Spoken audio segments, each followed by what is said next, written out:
This message comes from NPR sponsor 1Password. Secure access to your online world, from emails to banking, so you can protect what matters most with 1Password. For a free 2-week trial, go to onepassword.com/NPR. Hello, hello. I'm Brittany Luce, and you're listening to It's Been a Minute from NPR, a show about what's going on in culture and why it doesn't happen by accident.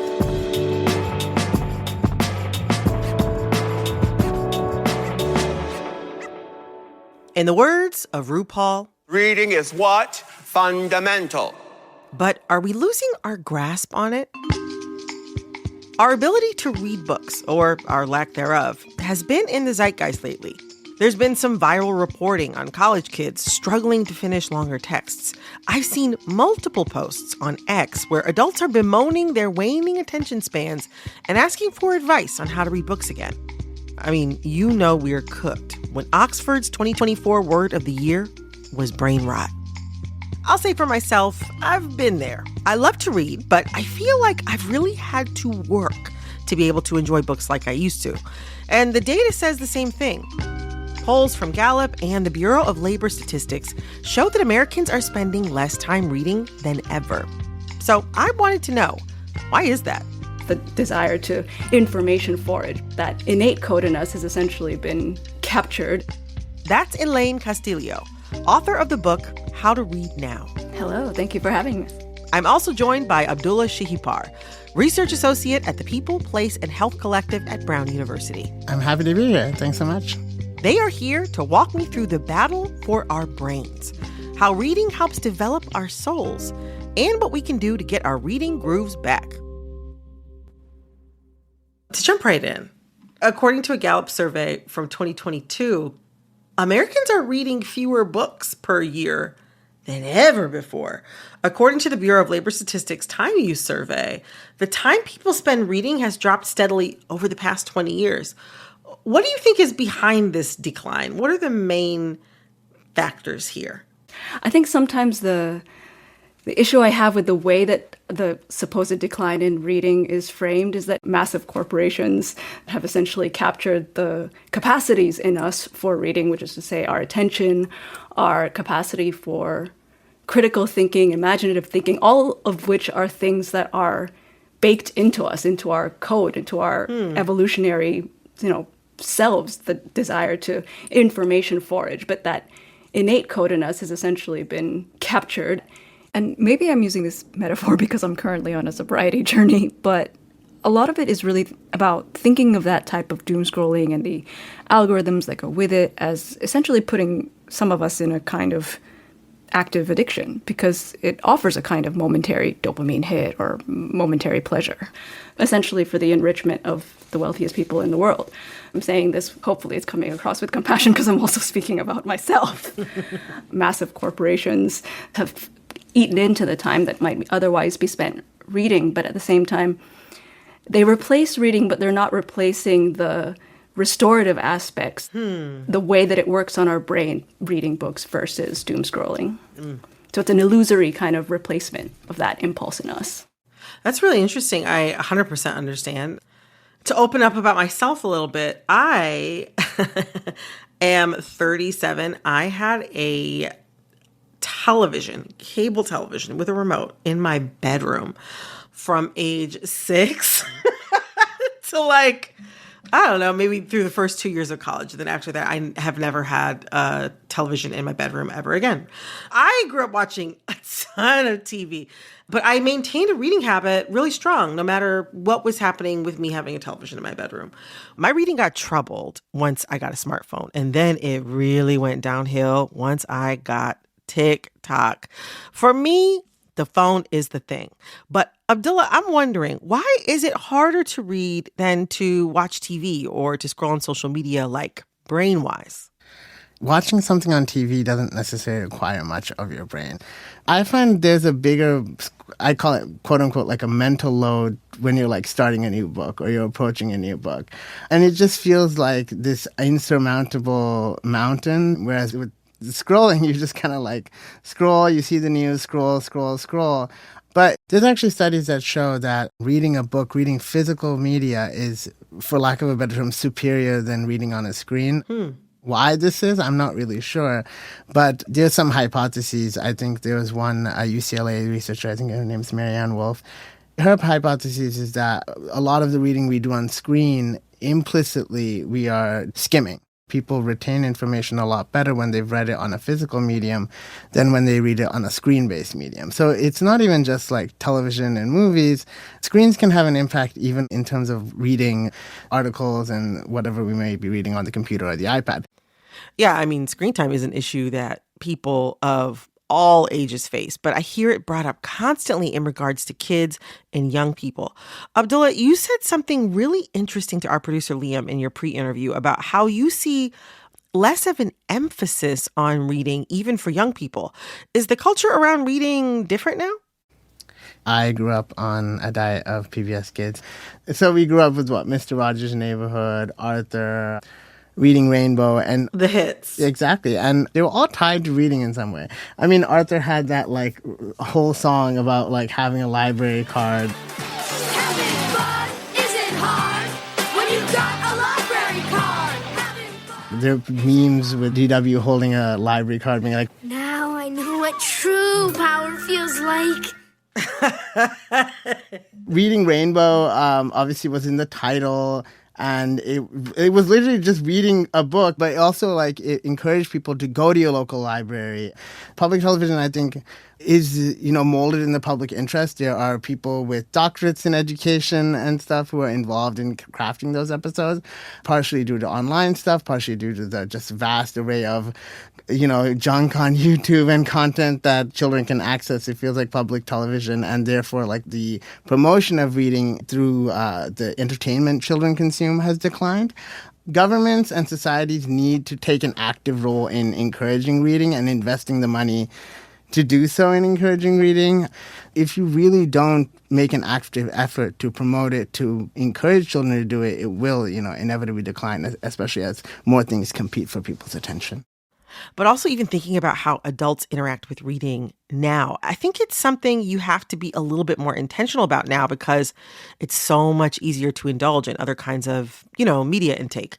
To me, reading also kind of feels more like a niche hobby. Like there are strong communities of people who read a lot, who are on social media, on Book Talk or BookTube. But our producer Liam mentioned that he thinks reading might be going the way of sewing, like something that used to be a more widely utilized skill, but is becoming kind of a niche pastime. I would prefer reading not to become a niche activity. I'd prefer social media and apps to become like smoking or sort of repetitive head injury that they come with certain general's warnings. I appreciate the ambition. Yeah, I think if reading is going to go the way of sewing in society, then we are in big, big trouble. At the end of the day, like you could pay a tailor, but reading is a fundamental way of how we think and how we interact with the world.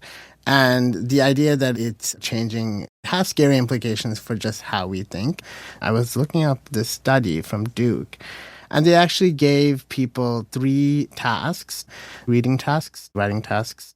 They then presented them with reading comprehension questions later. They found that when they were using an AI tool to do the reading task or the writing task, they found that the reading-assisted task, when they used AI, it was down 12%, meaning that there was like a 12% decline in people's comprehension.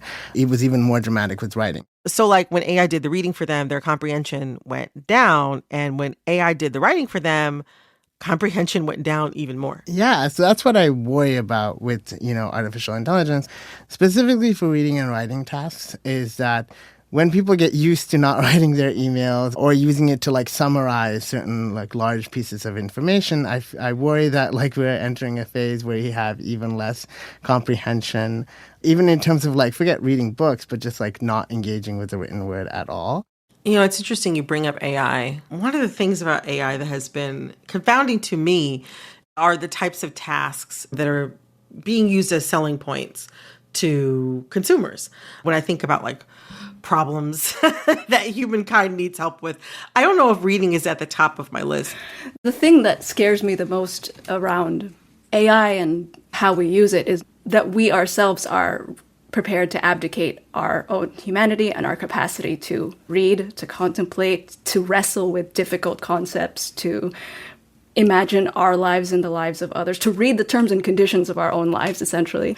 Because it is work to think critically, to practice media literacy, and to do the kinds of things that ultimately build a soul. But I think for centuries and centuries, literacy has been a thing viewed as hostile by people in power, right? That there's a capacity for defiance that's built into reading. Why?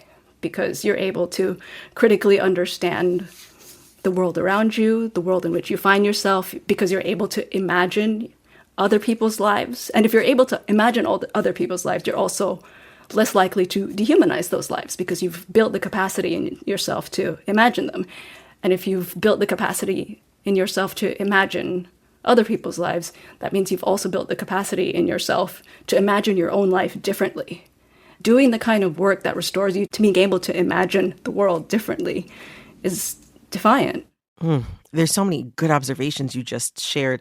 To talk more about what you mentioned with literacy and literacy education, I recently learned that around half of American adults read below a 6th grade level, and 21% of U.S. adults are illiterate or functionally illiterate. So, this is not new. And it's not always an issue of whether or not people want to read, but rather if they can at all. And to say more about this, only about a third of illiterate American adults were born elsewhere. That's not a comment about literacy rates elsewhere, but to point out that the majority of illiterate American adults ostensibly had some kind of interaction with the American school system.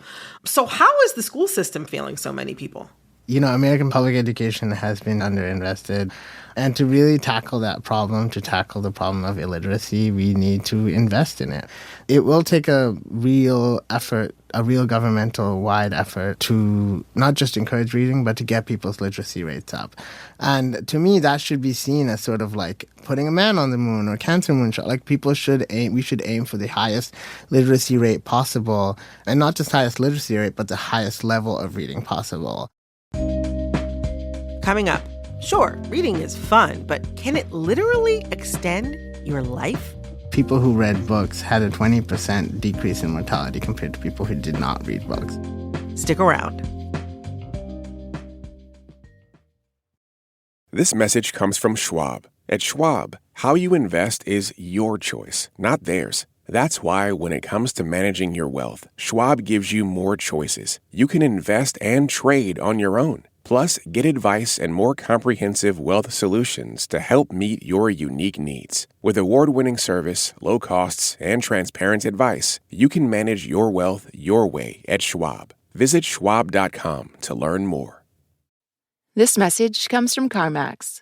CarMax knows that finding the right car is all about exploring your options, like the option to shop your way on your schedule. At CarMax, you can browse, compare, and pre-qualify online, then finish up at the store, or simply start on the lot. The choice is yours, because at CarMax, you're in the driver's seat. Start the search for your next car today at CarMax, the way car buying should be. This message comes from CarMax. Buying a car is a big decision, a decision you should feel absolutely confident about. And when you shop with CarMax, you will. Because CarMax offers a 10-day money-back guarantee, so you can feel confident that you made the right choice for you. If you're not completely satisfied with your decision, simply bring it back within 10 days for a full refund. Always shop with confidence at CarMax, the way car buying should be. See CarMax.com for details. This message comes from Wise, the app for doing things in other currencies. Sending or spending money abroad? Hidden fees may be taking a cut. With Wise, you can convert between up to 40 currencies at the mid-market exchange rate. Visit wise.com. T&Cs apply. What do we as people miss out on when people stop reading books? It's incredibly pleasurable and innately restorative to us to be in intimacy and imagine lives that aren't our own. And it's also such a gift to be able to spend time, even when we're in isolation, with the shape of another person's mind. Over the summer, I read for the first time The Lord of the Rings. I'd never read that series ever. And I'm now like a Tolkien stan, and I'm really annoying people around me because I'm like, have you heard of this up-and-coming writer, J.R.R. Tolkien? So then I went down a rabbit hole of reading his essays, and there's a really beautiful essay that he's written called On Fairy Stories. But he talks about the joy of the happy ending, and that the point of the fairy story, or what he calls eucatastrophe, which is to say sudden and miraculous grace, happy ending, consolation, which is contrasted to dicatastrophe, sorrow, failure, poverty, loss. And dicatastrophe are the things that people are wanting to escape from. I mean, Tolkien himself was in the First World War. So the happy ending, or eucatastrophe, as he puts it, is a sudden and miraculous grace never counted on to recur. And it doesn't deny the existence of sorrow, failure, absolute loss. But what it does deny is universal final defeat. What it offers us is a fleeting glimpse of joy beyond the walls of the world, as poignant as grief. That is what we get when we read, and when we truly connect with stories that we know will matter to us and that we know will change us. We get that glimpse of joy beyond the walls of the world, or beyond the walls of the smartphone, or whatever the walls of the contemporary world. I also, though, wonder about, the health benefits of reading. Why might reading be good for us as, human beings? Yeah, so one study that I found looked at people's engagement with reading, and it looked at their longevity, how long they lived. And it found that people who read books had a 20% decrease in mortality compared to people who did not read books. Whoa. I remember when I mentioned that, I was working on a piece at the time, and I mentioned that to one of my editors. She was like, there could be confounding factors, right? There could be people who are more wealthy, have more time to read and what have you. And I think certainly that is the case, but this study actually controlled for those factors. It controlled for factors like wealth and age and certain things.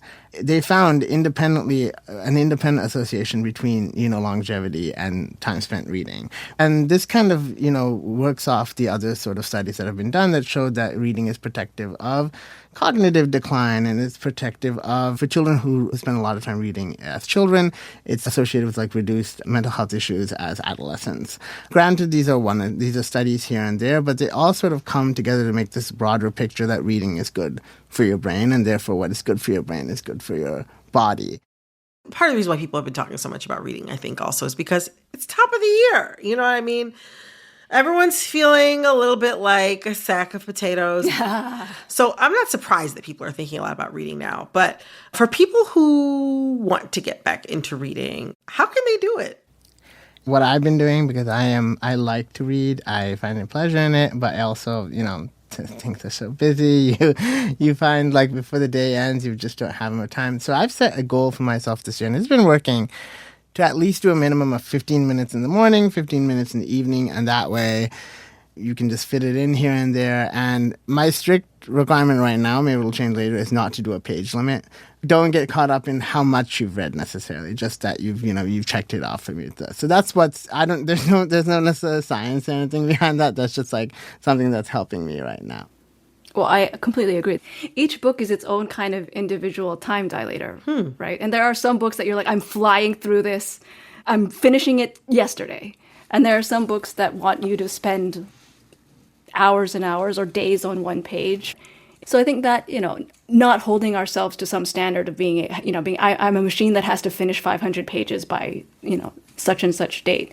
Because then it becomes just another chore, / it becomes just another kind of gamified or kind of optimized activity, at a time when we are surrounded by sort of pulls to optimize every part of our lives. The thing that gets you out of fatigue is not someone, cracking a whip at you and being like, we'll read more, peon. Well, no. You can have marathon reading and enjoy that and tear through books, or you can just be like, you know what? I'm spending this year with the first chapter of War and Peace, and that's what I'm doing. And I'm not holding myself to more than that, and I'm just going to really live in that world. The word, I think it was you that used it, Brittany, was intentional. The care that we can put into reading intentionally will ultimately help do what I think all of us are looking for when we're trying to to recover from fatigue, which is to renew ourselves to the world, to feel like, I don't feel like a sack of potatoes or like a desiccated corpse of myself. I actually feel and believe and think things again. My imagination is working again because, in the face of all of the kind of addictive algorithms, etc., sometimes I think of readers as like conservationists, in which the endangered habitat we're thinking about is our imaginations. My gosh, Elaine, Abdullah, this has been such a great conversation. You all have me so reinvigorated and so hyped up to read. Thank you so much. Thanks for having me. Thank you so much for having us. That was Elaine Castillo, author of the book How to Read Now, and Abdullah Shihipar, research associate at the People, Place, and Health Collective at Brown University. This episode of It's Been a Minute was produced by Liam McBain. Barton Girdwood. This episode was edited by Jasmine Romero. Our executive producer is Verilyn Williams. Our VP of programming is Yolanda Sanguini. All right, that's all for this episode of It's Been a Minute from NPR. I'm Brittany Luce. Talk soon.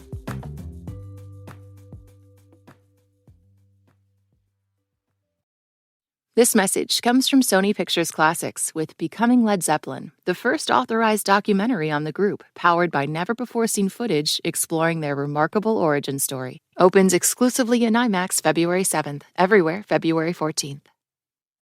This message comes from Warby Parker. What makes a great pair of glasses? At Warby Parker, it's all the invisible extras without the extra cost, like free adjustments for life. Find your pair at warbyparker.com or visit one of their hundreds of stores around the country. This message comes from Tourism Australia. Australia, a land of contrast, where white sand beaches are almost as plentiful as flat white coffees, and where you can go away for a vacation yet somehow feel right at home. Explore more at australia.com.